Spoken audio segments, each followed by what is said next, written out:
The world of Prey 2017 is one that at some point was very much like our own, with identical histories, technologies, and people. Though at some point, due to various reasons, specifically the failed assassination of President John F. Kennedy, it split off from our history and became its own alternate one. That said, the nature of this alternate history is actually a topic that's been covered in a previous video, which you can see right here. So instead of simply looking at the differences this time, I want to explore the biggest result of the timeline split, the powers responsible for the plot of the game and its DLC, Prey's megacorporations.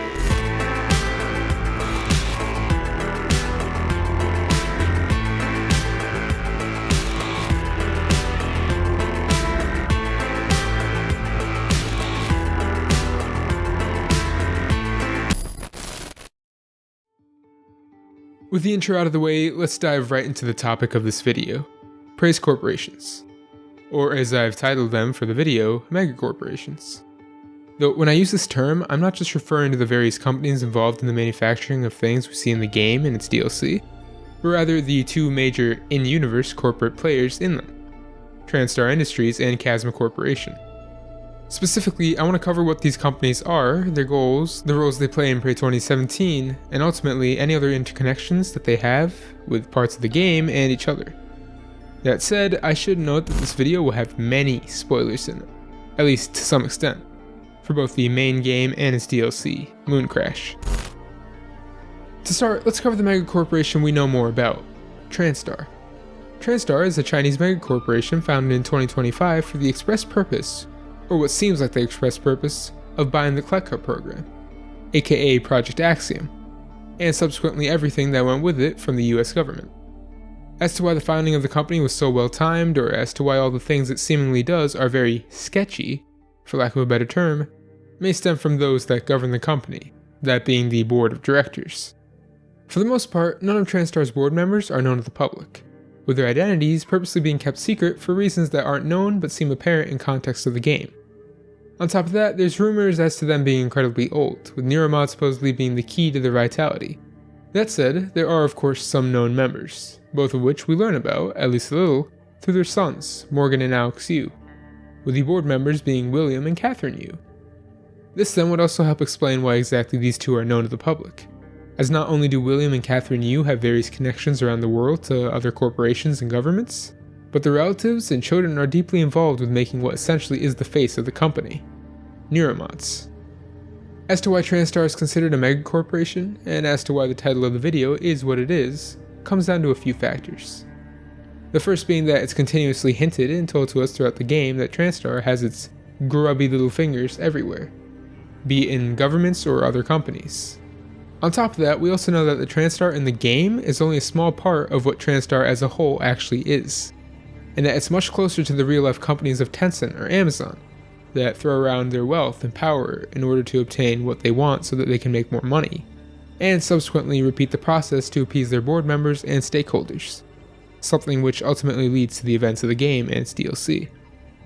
But before we can get into the effects of Transtar on the games, let's take a look at the other player in the story, Chasmacorp.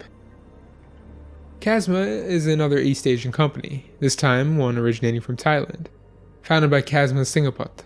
and is similarly inclined in terms of its technological prowess, though without as much capital and a potentially less shady background. For this reason, unlike its contemporary Transtar, KASMA operates on a much smaller budget, with the DLC Mooncrash showing us that the budget is much tighter than KASMA would like the outside world to see, as the corporation likes to present itself as wealthy to the public, which is something that Transtar on the other hand is both internally and publicly.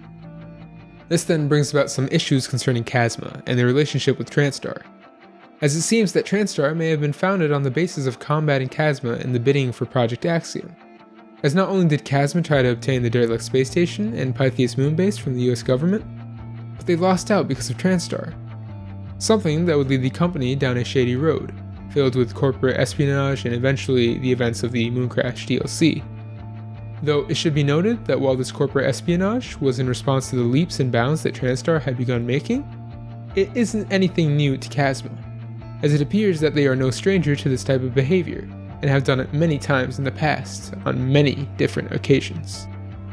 So then, with the two corporations, as well as a little bit of the interactions that they've had with each other out of the way, a good idea would be to look at how these two companies have affected the plots of both the base game and the DLC. To start with, the whole reason why the events that happened in Prey and subsequently Mooncrash even happened comes down to the pressure being applied on Alex and Morgan Yu by Transtar. To frame the situation another way, kind of how I hinted at earlier, not only are the two spending millions, if not billions, doing research on aliens in space every year, but on top of that, they're doing so with the backing of what's most likely many investors, with those investors probably hoping or even expecting hefty dividends from the amount of money that they're putting into everything. These investments then result in the Transtar board, despite how powerful it may be, essentially having people to answer to, and give something to when time's up, which at the end comes down to getting something from the people aboard the space station. This then, in my opinion, is the reason why Morgan pushed so hard for the testing. And of all things, it took him having or many mental breakdowns to finally see what he was doing was insane. All for the sake of the company, and not disappointing his parents. So in summary, at least for Transtar, they kind of started it all, though mostly indirectly, as in the end Morgan and Alex were responsible for what happened aboard Talos 1, even if it was because they thought it was what they had to do. As for KASMA, well, the involvement with them in the dealings of Transtar and the Pythias moonbase are something we don't get much information on, if at all. The most amount that we do get revolves around how, in an attempt to find out what happened to the moonbase, as well as just trying to generally spy on Transtar, they send a hacker by the name of Peter, a broken operator, and have him run through various simulations to acquire information, and subsequently piece together the story of the moonbase. Apart from this, we don't really find out anything, except for more affirmation of the tight budget that KASMA runs on, from how they refuse to extract Peter from his pod in space, and something else I'll get to in just a second. From this then, we know that in general, KASMA, while not making it apparent, may have a larger part that it plays in the story of Prey, though nothing is ever really confirmed. Rather, just like with the ending of the base game, most of the information is vague, but revelatory, especially in how it may have been the reason for the ending. So in short, to summarize the entirety of this video, and bring it to somewhat of a close, the major players in the world of Prey, and the reason why everything even began, are the corporations of Transtar and KASMA, with the first being responsible for things like Neuromods, and other very spoilery sounding things, and the second having potentially just as big of a part to play as Transtar, when it comes to the true ending that we see in the base game, with both companies, at least to some extent, potentially showing the rampant destruction that unchecked capitalism can cause,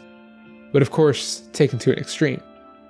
Though that said, I'm not here to preach about politics. So thanks for watching this video. It's been a while coming, especially since the last one was a few months back.